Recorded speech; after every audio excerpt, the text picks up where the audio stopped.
whatever. So we finished that little episode up. They lead us down into a parking lot where everybody else is. Hydrate again.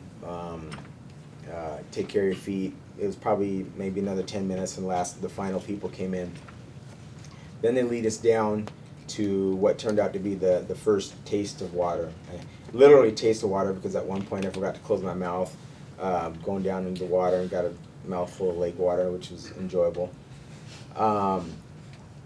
They took us down there. They had a bunch of sandbags, so they were all empty, and they were like, you got 2 minutes to fill these sandbags. Fill them up. Then it's sandbag PT. Can't go into everything that we did, but basically we were there for I swear it seemed to be 3 hours. In the water, out of the water, sandbag PT, back in the water, burpees in the water, and everything is done with your rucks on. So, and actually when I was training, I did a lot of stuff, a lot of PT, a lot of body weight stuff with my ruck. So I think that was huge. And not just bearing the weight, but the balance aspect, the core stability aspect that it strengthens. So I think that was a huge plus in preparation for actually what we ended up doing, especially there at the lake, in the water, now the water with sandbags and all that. We did one event there was called "The Pays to Be a Winner." Unfortunately, and maybe this is not necessarily unfortunate, but I was usually either last or second to last coming in. So basically, as soon as the activity, so we would start. He would instruct us what to do. Say go. And it's dark, so like a lot of one of the things we did was sort of a suicide lines type deal. Well, everybody's running, so the first few people get to one point, to the point that we were supposed to go to, and then they're coming back, and then everybody else is coming up. So it's literally chaos. I mean, you're trying to duck, you're trying to get to a point, and then you're trying to duck, the people that are coming back from it. So I know there was a couple times where I just smacked head on, right face into people, but you just kind of bounce off like a pinball and keep going, because all you're focused on is getting to that point, getting back to the water, getting to that point, getting back to the water. It doesn't matter who's there, what you hit, what you do. That's all you're focused on, and it has to be. But unfortunately, a lot of the guys, and maybe it's because they were younger, so there's my out. Being the oldest guy there, that's why I was the slowest. No, but I was literally probably either last or second to last on every rotation of that. That may have actually proved to be okay, because so as soon as somebody would get back, the first person back, they would sit out. So they're sitting out, and then as soon as the last person, usually David or 04, got back, he would say go, and it would start all over again. So the last 2 or 3 people really don't get a break. But it was so cold already, and we were wet, that I think that actually wasn't so bad not being a winner, because the people who were sitting out were just sitting there and getting chilled. And then at this point, I think we were doing bear crawls or something, and another just like, I couldn't do anything, couldn't say anything, but I see Jonathan standing up and talking to Cattery Bird, and that was hard, because we had just all the training that we did together, and even visualizing, when I visualized the index, saw all of us there together, and now Jeff is gone, and Jonathan is gone. So I thought about it, but I just basically had to keep on going. And this is another point where I made another I would call it mental error, or just mental lapse. I thought to myself, how much more of this can I handle? And really, it's irrelevant. It's basically don't think, just do. It really doesn't matter how much more we're doing. It really doesn't matter what's coming next. Just do what you're told to do, and don't worry about don't worry about how much more of it you can do, because like I say, that's irrelevant. And that kind of, it's kind of like parallels life. We get a lot of things thrown at us, and a lot of things happen. You're like, how much more of this can I take? Well, it really doesn't matter. You just you do what you have to do, and you take it, and you just keep going. So, and I don't know why I thought that I never wanted to quit, but there were, like I say, that time there, I thought, man, can I take any more of this? How much more of it can I take? So fortunately, I got through that, finished up. It was probably the combination of being tired, cold, and then by this time all the area where we're walking, running, crawling on is just so basically soaked that during bear crawls or anything where you had to be supported, I could probably take like 2 or 3 steps, and then either because of being tired or slipping on mud, my arm would slip out and I'd fall, or my foot would slip and fall. So going from here just to that wall, took a considerable amount more longer time period than seemingly it should. But it's just a matter of just keep on moving. There were a lot of times where I felt like I was moving so slow that they were gonna say something. But as long as you kept moving and kept putting forth effort, then that's all that mattered. I did get to the point where I told myself that I didn't care what they said, I only cared what they told me. And so to me there's a very distinct significance about that, because they were saying a lot of things. It may have not just been to me, or may have been to me, and I don't know, I was just so focused on doing what I was told to do. Doing what you're told to do is the key thing, but listening to what they say and letting that mess with your head, there's no reason to do that. And I think even some of the guys that I've talked to afterwards,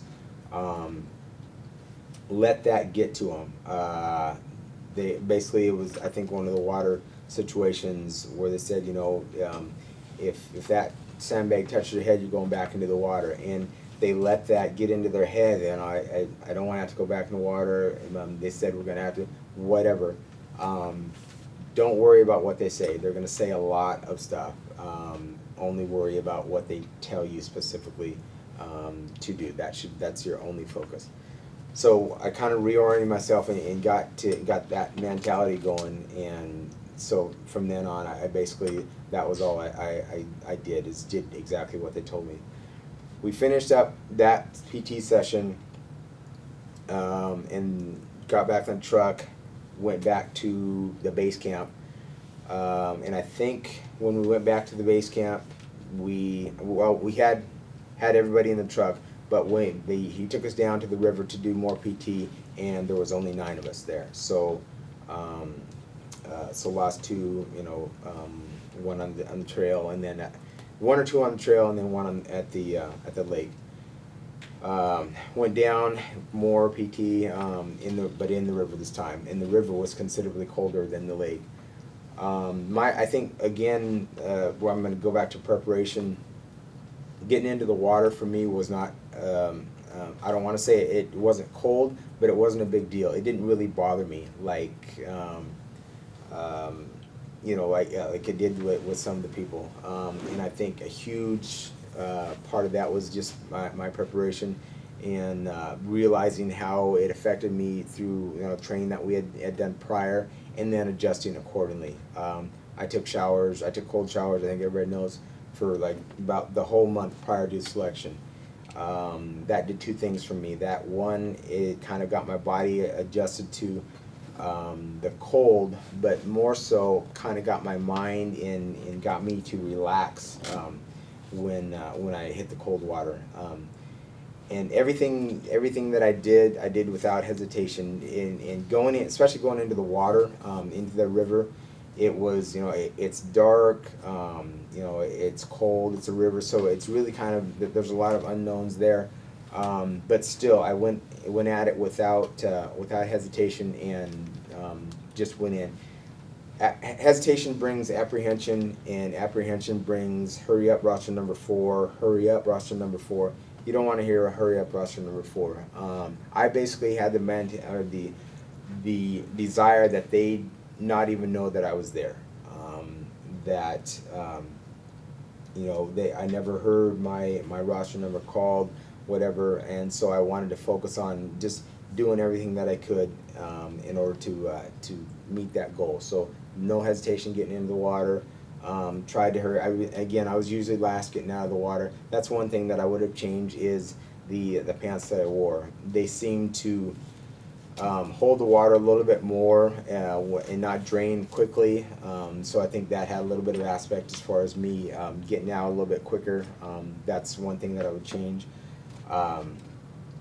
So again, more PT there, sandbag, and then the pictures that you saw of the log PT. That was, I don't know. We started with 8 or 9 guys on that log, and we ended with 4 or 5 guys on the log. I don't know. It was a blur anyway. But even having the 9 guys, when we had full strength, that was a tough log to deal with.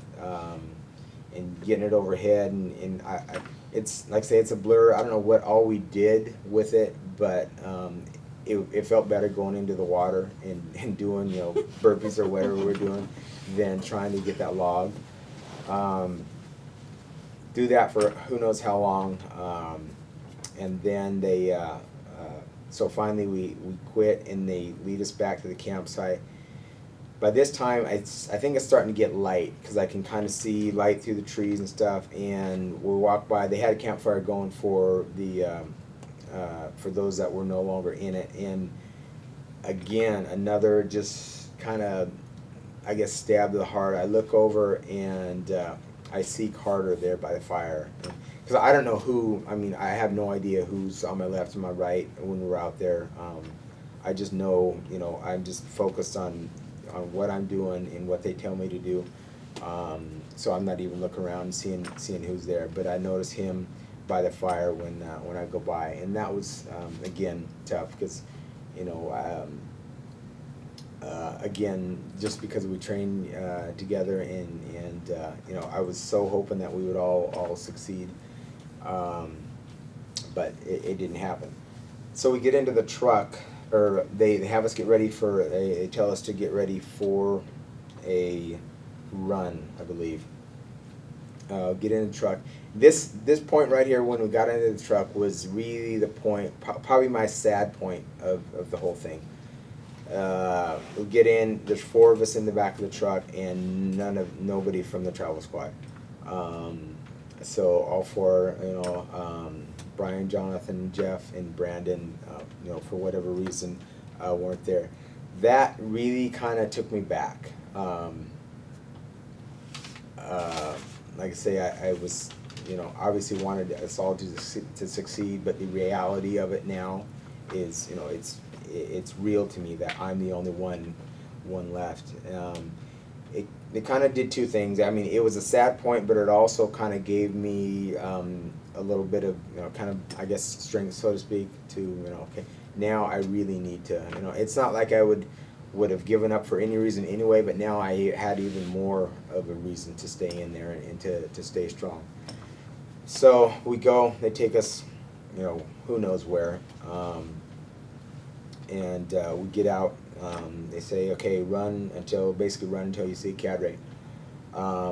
This run, for some reason, I think actually this is my toughest run of all. The other 2 afterwards may have been longer.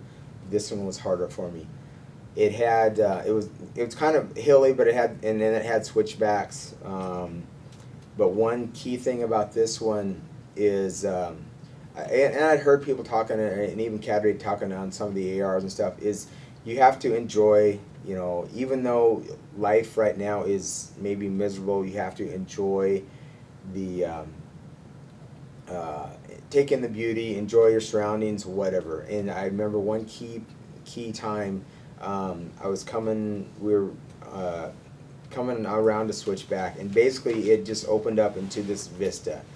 And I thought, wow, you know, this really, the uniqueness of this is incredible.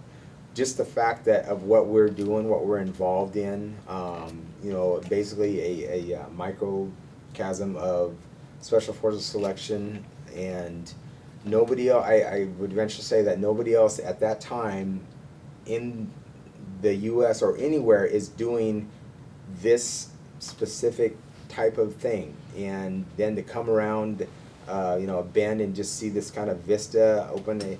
So it was really kind of an emotional thing when I really kind of thought about it. And so that kind of gave me a little bit of a boost. And then kind of towards the end of it, like I say, this was my toughest run. But I had been studying pain management prior to, and how to kind of deal with pain and get through pain and different things, different techniques. One of the techniques that I found, and I would use it kind of on my training runs, is I basically visualized somebody that was important to me, somebody that I cared about in a dangerous setting. So what I use is I visualize somebody that I cared for in a house that was on fire, and there was, I mean, this is, if you've never tried it, I mean, it's incredibly powerful, because you put emotion into it, and the body really doesn't understand that it's not real. And if you make it real to you, I mean, even now, just thinking about it, I kind of tingle up. So it's very powerful. But what I would do is basically think, okay, I have to get to this house before it's totally consumed by fire, and that would actually help me to push harder, to run faster. I really noticed it on my training runs, and so I employed it then. And there was a lot of self-talk, so if anybody saw me or heard me, they would obviously pull me out thinking I was crazy. But it worked for me, and but I like say I made it real to me. I mean, I thought so specifically and really saw it and visualized it in my head that my body didn't know that it wasn't true, and my body just responded. So that was one of the pain management techniques that I found that used. There was a few different things that I used later on. Finished that run, came back, and so by this time, gosh, I don't even know. You really have no concept of time anymore. You just do what they tell you to do and go on. We came back, and I think it must have been near the 24-hour mark, because we did some more PT, and then they separated us all, or they each one of the cadre. There was only 3 of us left at this point. So when we came back from this run, when we started the run, there was 4. When we came back, and I don't even know what happened to the guy. I think it was one of the guys that came up from California. Came back, and they said, change out, get ready, basically prep for, or take care of your feet, get ready for a ruck. And we end up going down and doing more river PT. And I think there's a picture of the 3 of us, with holding sandbags overhead. Mm-hmm.